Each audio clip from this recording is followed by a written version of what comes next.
ಕಜ್ಜಾಯ ಅಥವಾ ಅತಿರಸ ಎಂದರೆ ಅತಿ ಪ್ರೀತಿ ನಮ್ಮ ವಿಘ್ನ ವಿನಾಶಕನಾದಂಥ ವಿನಾಯಕನಿಗೆ. ಎಲ್ಲರಿಗೂ ನಮಸ್ಕಾರ. ಚೌತಿಯ ತಯಾರಿ ಜೋರಾಗಿರ್ಬೇಕಲ್ವಾ? ಇಂದು ನಾನು ಕೂಡ ಒಂದು ಕಜ್ಜಾಯವನ್ನು ಮಾಡ್ತಾ ಇದ್ದೀನಿ. ಅತ್ರಸ ಅಂತ ಹೇಳ್ತೀವಿ. ಅದಕ್ಕೆ ನಾನು ರೇಷನ್ ಅಕ್ಕಿನ ಒಂದು ಗ್ಲಾಸ್ನಲ್ಲಿ ಒಂದು ಮಾಪ್ ಮಾಡ್ಕೊಂಡ್ಬಿಟ್ಟು ಅದನ್ನು ನೆನೆಸಿಟ್ಕೊಂಡೆ. ಅದನ್ನು ಒಂದು ದಿನ ಮಟ್ಟಿಗೆ ನೆನೆಸಿಟ್ಕೊಂಡಿದ್ದೀನಿ. ದಿನದಲ್ಲಿ 2 ಸರಿ ಅದನ್ನು ವಾಶ್ ಮಾಡಿ ತೆಗೆದಿರ್ತಾ ಇದ್ದೆ, ಇಲ್ಲಾಂದರೆ ಸ್ಮೆಲ್ ಬಂದ್ಬಿಡುತ್ತೆ. ನೋಡಿ, ಬೇಕಾಗಿರೋಂಥ ವಸ್ತುಗಳನ್ನು ತೆಗೆದಿಟ್ಕೊಂಡಿದ್ದೀನಿ. ಏಲಕ್ಕಿ, ಶುಂಠಿ, ಕರಿಮೆಣಸು ಇದೆಲ್ಲ ಇಟ್ಕೊಂಡಿದ್ದೀನಿ. ಕೊಬ್ಬರಿಯನ್ನು ತುರಿದು ಅದನ್ನು ಗ್ರೈಂಡ್ ಮಾಡಿ ತೆಗೆದಿಟ್ಕೊಂಡಿದ್ದೀನಿ. ಆಮೇಲೆ ಕಡಾಯಿಯಲ್ಲಿ ನಾನು ಎಳ್ಳನ್ನು ಸ್ವಲ್ಪ ಹುರಿದುಕೊಂಡೆ. ಸ್ವಲ್ಪ ಬ್ರೌನಿಷ್ ಕಲರ್ ಬರೋ ತನಕ ಅದನ್ನು ಹುರಿದ್ಬಿಟ್ಟು ತೆಗೆದಿಟ್ಕೊಂಡಿದ್ದೀನಿ. ಮೊದಲೇ ಗ್ರೈಂಡ್ ಮಾಡಿದಂಥ ಕೊಬ್ಬರಿ ಪುಡಿ ಇದೆ, ಅದ್ರ ಜೊತೆಗೆ ಅದನ್ನು ತಗೊಂಡೆ. ಮತ್ತು ಬಿಸಿಯಾದಂಥ ಬಂಡಿಗೆ ಗಸಗಸೆಯನ್ನು ಸ್ವಲ್ಪ ಹಾಕ್ಬಿಟ್ಟೆ. ಅದಕ್ಕೇನು ಸ್ಟವ್ ಆನ್ ಆಗಿರಬೇಕು ಅಂತಿಲ್ಲ. ಏನು ಹೀಟ್ನೆಸ್ ಇದೆಯಲ್ಲ ಅದರೊಳಗಡೆ ಸ್ವಲ್ಪ ಹುರಿದ್ಬಿಡುತ್ತೆ. ಅದನ್ನು ಹುರಿದ್ಬಿಟ್ಟು ಇದ್ರ ಜೊತೆಗೆ ಸೇರಿಸ್ಕೊಂಡೆ. ಆಮೇಲೆ ನಾನು ಏನು ಮಾಡಿದೆ, ಅಕ್ಕಿಯನ್ನು ತೊಳೆದ್ಬಿಟ್ಟು ಅದನ್ನು ಸೋಕ್ ಮಾಡಿಬಿಟ್ಟು 15 ನಿಮಿಷ ಬಟ್ಟೆಯ ಮೇಲೆ ಆರ ಹಾಕಿ ಇಟ್ಕೊಂಡಿದ್ದೆ. ಅದನ್ನು ಗ್ರೈಂಡ್ ಮಾಡಿ ಅದನ್ನೇನು ಮಾಡ್ತಾ ಇದ್ದೀನಿ, ಸಾಣಿಗೆಯಲ್ಲಿ ಏನು ಹೇಳ್ತೀವಿ, ಫಿಲ್ಟರ್ ಮಾಡೋದು ಅಂತ ಹೇಳ್ತೀವಿ, ಗಾಳಿಸೋದು. ಅದರೊಳಗೆ ಕೆಲವು ಕಡಿ ಇರುತ್ತೆ, ಅಕ್ಕಿ ಕಾಳಿರುತ್ತೆ, ಅದೆಲ್ಲ ಇರಬಾರ್ದು. ಸೊ ಅದನ್ನು ಚೆನ್ನಾಗಿಬಿಟ್ಟು ಏನು ಮಾಡಿದೆ, ಗಾಳಿಸ್ಬಿಟ್ಟು ಅದರಲ್ಲಿ ಸ್ವಲ್ಪ ನೀರಿನ ಅಂಶ ಇರಬೇಕು. ಅದಕ್ಕಾಗಿ ಅದನ್ನು ಮುಚ್ಚಿ ಇಟ್ಬಿಟ್ಟೆ, ಒಣಗಿರಬಾರ್ದು. ಸಾಮಾನ್ಯವಾಗಿ ಎಲ್ಲರೂ ಗಟ್ಟಿ ಬೆಲ್ಲವನ್ನು ತುರಿದ್ಬಿಟ್ಟು ಉಪಯೋಗಿಸ್ಕೊಳ್ತಾರೆ. ನನ್ನ ಹತ್ರ ಇರುವಂಥ ಜೋನಿ ಬೆಲ್ಲ ತುಂಬ ಚೆನ್ನಾಗಿದೆ ಅನಿಸ್ತು. ಅದನ್ನು ಅಕ್ಕಿ ಯಾವ ಮಾಪಲ್ಲೇ ತಗೊಂಡಿದ್ದೀನಲ್ಲ ಅದರದ್ದು 3/4 ಭಾಗದಷ್ಟು ಬೆಲ್ಲವನ್ನು ಹಾಕ್ಕೊಂಡಿದ್ದೀನಿ. ಒಂದಕ್ಕೆ ಏನೂ ಬೇಕಾಗಿಲ್ಲ. ಈ ರೀತಿಯಾಗಿ ಬಂಡಿಯಲ್ಲಿ ಹಾಕ್ಕೊಂಡ್ಬಿಟ್ಟು ಪಾಕವನ್ನು ಮಾಡ್ತಾ ಇದ್ದೀನಿ. ನೋಡಿ, ಪಾಕವನ್ನು ತೆಗೆಯುವಾಗ ಸ್ವಲ್ಪ ಹುಷಾರಿಂದ ಮಾಡ್ಕೊಂಡ್ಬಿಡಿ. ನೀರಿನಲ್ಲಿ ಪಾಕವನ್ನು ನೋಡುವಂಥ ವಿಧಾನ. ಅದರಲ್ಲಿ ನೀರಿನಲ್ಲಿ ಏನಾದರೂ ಬೆಲ್ಲ ಹರಡಿ ಹೋಯಿತು ಅಂದರೆ ಪಾಕ ಬಂದಿಲ್ಲ ಅಂತ. ಅದು ಮೆತ್ತಗೆ ಸ್ವಲ್ಪ ಕಟ್ಟಲಿಕ್ಕೆ ಬರ್ತದೆ, ಗಟ್ಟಿ ಕೂಡ ಆಗಬಾರ್ದು. ಅಂದಾಗ ಒಂದು ಹರಡಬಾರ್ದು, ಆ ರೀತಿ ಇದ್ದಾಗ ಪಾಕ ಬಂದಿದೆ.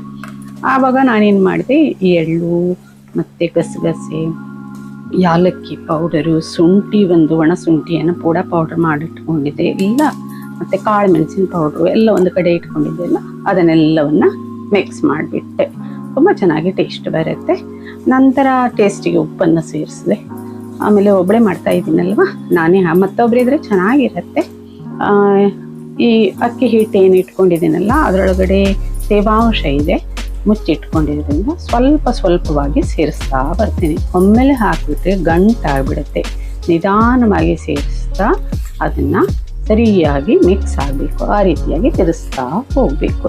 ನಿಮಗೇನಾದರೂ ಗಡ್ಬಡೆ ಆಗಿಬಿಡುತ್ತೆ ಅಂತಂದರೆ ನೀವು ಸ್ಟವ್ ಆಫ್ ಮಾಡಿಕೊಂಡು ಕೂಡ ಮಿಕ್ಸ್ ಮಾಡ್ಬೋದು.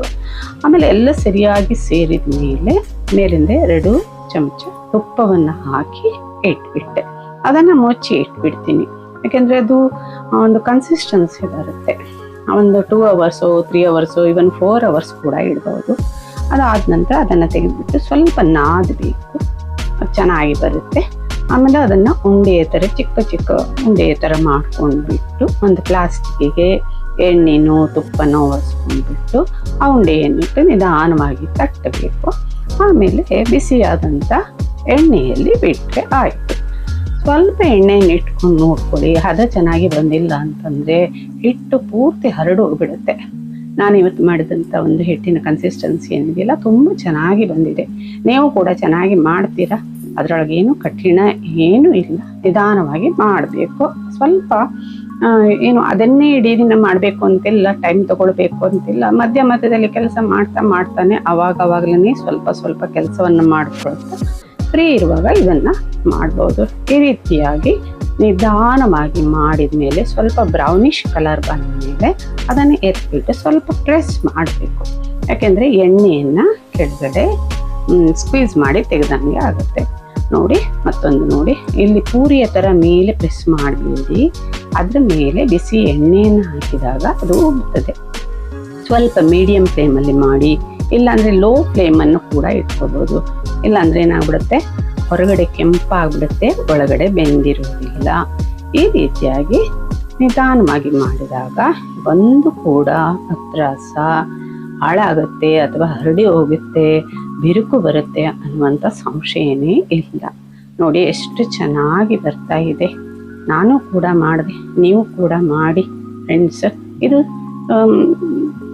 ಏನು ಮಾಡ್ತೀವಿ ನಾವು, ಒಂದು ವಾರ ಇರುವಾಗಲೇ ನಾವು ಕಜ್ಜಾಯಗಳನ್ನು ಮಾಡಿ ಮಾಡಿ ತುಂಬಿಟ್ಕೊಳ್ತೀವಿ. ಪೂಜೆಯ ದಿನ ಎಲ್ಲವನ್ನ ಸ್ವಲ್ಪ ಸ್ವಲ್ಪ ಮಾಡಿದರೆ ಸಾಕಾಗುತ್ತೆ. ನಾನು ಇವತ್ತು ಅತ್ರಾಸವನ್ನು ಮಾಡಿದ್ದೀನಿ, ನೀವು ಕೂಡ ಮಾಡಿ ಇಷ್ಟಪಡ್ತೀರಾ, ಲೈಕ್ ಮಾಡ್ತೀರಾ. ತುಂಬ ವಿಶೇಷವಾದಂಥ ತಿಂಡಿ, ನೀವು ಕೂಡ ಮಾಡ್ತೀರಾ ಅಂತ ತಿಳ್ಕೊಳ್ತೀನಿ. ಲೈಕ್ ಮಾಡಿ, ಹಾಗೆ ಶೇರ್ ಮಾಡಿ. ನೀವೇನಾದರೂ ಸಬ್ಸ್ಕ್ರೈಬ್ ಮಾಡಿಲ್ಲ ಅಂದರೆ ಖಂಡಿತ ಸಬ್ಸ್ಕ್ರೈಬ್ ಮಾಡಿ. ನಿಮ್ಮ ಒಂದು ಪ್ರೋತ್ಸಾಹನೇ ನಮಗೆ ಮುಂದಿನ ವಿಡಿಯೋ ಮಾಡೋದಕ್ಕೆ ಅನುಕೂಲ ಮಾಡಿ ಕೊಡುತ್ತೆ. ನೋಡಿ ಎಷ್ಟು ಹೊರಗಡೆ ಕ್ರಿಸ್ಪಿ ಆಗಿದೆ, ಒಳಗಡೆ ಮಿದುವಾಗಿದೆ. 1-2 ದಿನ ಇಟ್ಟುಬಿಟ್ಟು ತಿಂದರೆ ಮತ್ತು ಟೇಸ್ಟು ಚೆನ್ನಾಗಿ ಬರುತ್ತೆ. Thank you for watching.